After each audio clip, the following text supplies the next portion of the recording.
Jail एक ऐसी जगह है जहाँ कोई नहीं जाना चाहता। कम से कम गुरमीत जैसा उन्मुक्त किस्म का व्यक्ति तो बिल्कुल भी ऐसा नहीं चाहेगा। उन्हें अपनी आजादी बहुत पसंद थी और वो जो कुछ चाहते थे करते थे।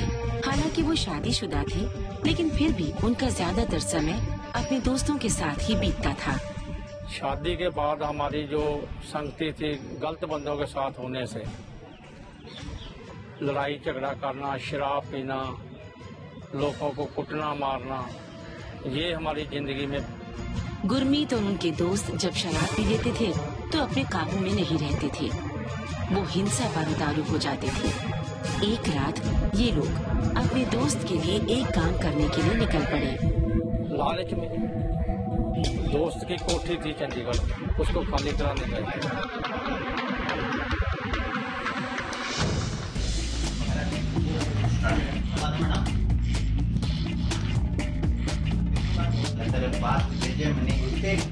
अब तक खाली किया नहीं, क्या चाहता है? लेकिन किराएदार को धमकी देने की मामूली सी कोशिश ने अचानक एक गलत मोड़ ले लिया। किराएदार के पास एक बंदूक थी और उसने आत्मरक्षा में गुरमीत और उनके दोस्तों पर गोली चला दी।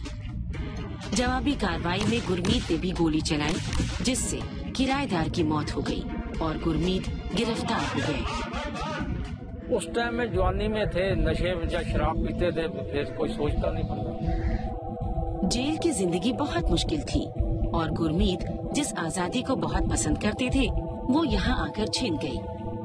अब वो जेल में अपनी हरकतों के अपराध बोध के साथ अकेले ही थे। उन्हें एक महत्वपूर्ण मौके पर अपने परिवार के साथ मौजूद न होने पर बहुत अफसोस हुआ। मेरी बहन भी पेट में बच्चा होने वाला था, पहला लड़का भी मेरे उसी टाइम में अंदर से जब हुआ पैदा हुआ। गुरमीत के खिलाफ मामला ज्यों का त्यों बना रहा, लेकिन 3 महीने बाद वो जमानत पर बाहर आ गए। मगर उनकी जिंदगी और बदतर ही होती गई। अगले 7 साल तक वो अदालती कार्रवाई में फंसे रहे। हर गुजरते साल के साथ गुरमीत की शर्मिंदगी और बढ़ती जा रही थी। वो जिंदगी के साथ नहीं चल पा रही थी। सुबह से शाम तक मैं शराब इतनी पीता था, पानी भी नहीं पी सकता था। ये भी हमारे घर के बहुत दुखी हो गए। गुरमीत अकेले ही जिंदगी जिए जा रहे थे। उनका दिल दुनिया से हट गया और उनकी काम करने की इच्छा खत्म हो गई।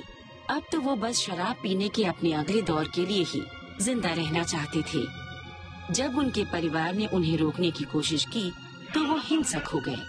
आखिर में पागल हालत हो गया। फिर मेरे को घर में संगलों से बांध देते थे। कई बार गुरमीत घर से भाग जाते थे। उनका परिवार उन्हें खोजने निकलता था तो पता चलता था कि वो तो सड़कों पर झगड़ा कर रहे होते थे। एक दिन गुरमीत की माँ की मुलाकात एक पादरी से हुई। उनकी बात सुनने के बाद पादरी ने उनके घर आकर गुरमीत के लिए प्रार्थना करने का प्रस्ताव रखा।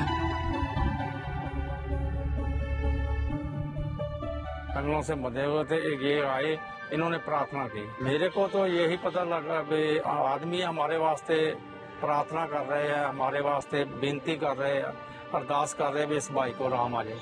हमारे को उसी टाइम पता चल गया भी हमारा शरीर जब हल्का हो गया, भी हमारे से अंदर से कोई चीज निकल गई। प्रार्थना के फौरन बाद गुरमीत का व्यवहार शांत और स्नेहशील हो गया। उन्होंने बड़े ध्यान से पादरी की बातें सुनी। इन्होंने बताया हमारे को, हमारे घर वालों को, कि सुबह शाम ऐसे प्रेयर करनी है, बाइबल पढ़ना है। हमने प्रेयर करना शुरू किया, बाइबल पढ़ना शुरू किया। एक छोटी सी प्रार्थना के जरिए गुरमीत को अपने अंदर काफी बदलाव महसूस हुआ। सेहत भी अच्छी हो गई। परमेश्वर का धन्यवाद किया। जो लोग हमारे को बोलते थे कि पागल है, जो वो भी हैरान हो गए, ये भाई ठीक हो गया।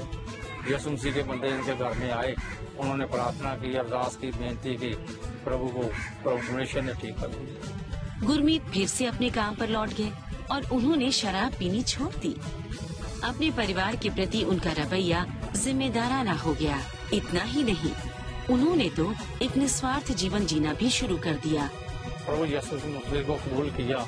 हमारे अंदर भी यही भावना आई कि यही एक रास्ता अच्छा है, यही भी हम भी यही काम करेंगे, लोगों के लिए प्रार्थना करेंगे, आखिरकार 8 साल के संघर्ष के बाद उनका मामला सुलझ गया। इस मामले में शामिल दोनों पक्षों ने समझौता कर लिया और गुरमीत को माफी मिल गई। हमारे को छुटकारा मिल गया, हमारे को जिंदगी मिल गया है। मैं तो ठीक हो ही नहीं सकता। ये प्रभु ने हमारे के ऊपर अनुग्रह किया, हमारे को ठीक कर दिया।